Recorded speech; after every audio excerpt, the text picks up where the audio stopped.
Hey there, art enthusiasts! Welcome to Get Creative, Beginner's Guide to Art and Crafting. If you're just starting out, or even if you're just looking for some fresh inspiration, stick around. I've got some exciting steps to help you dive right into the world of creativity. First up, let's talk about supplies.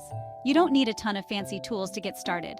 Grab some basic items: paper, pencils, markers, scissors, glue, and maybe some paint. Trust me, you'll be amazed at what you can create with just these simple tools.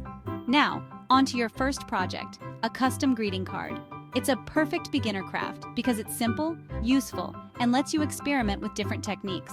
Start with a piece of cardstock. Fold it in half to make your card base. Use pencils to sketch out your design lightly. This could be anything from a simple thank you note to a birthday wish.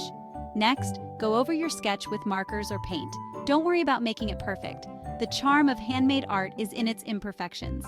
Add some decorative elements like stickers, ribbons, or glitter to give it that extra flair. And there you have it, your first handmade greeting card. Feeling a bit more adventurous? Let's try some basic painting. Watercolors are great for beginners. Start with wetting your paper slightly, then drop in some colors. Watch how they blend and flow. You don't have to create a masterpiece right away. Just play with the colors and enjoy the process. For those who love textures, try your hand at collage. Gather old magazines, newspapers, or even fabric scraps. Cut out shapes, patterns, and images that appeal to you. Arrange them on a piece of paper and glue them down. Collages are all about layering and creating something new from existing pieces. Finally, remember the most important rule of art and crafting. There are no rules. Follow your instincts and let your creativity flow.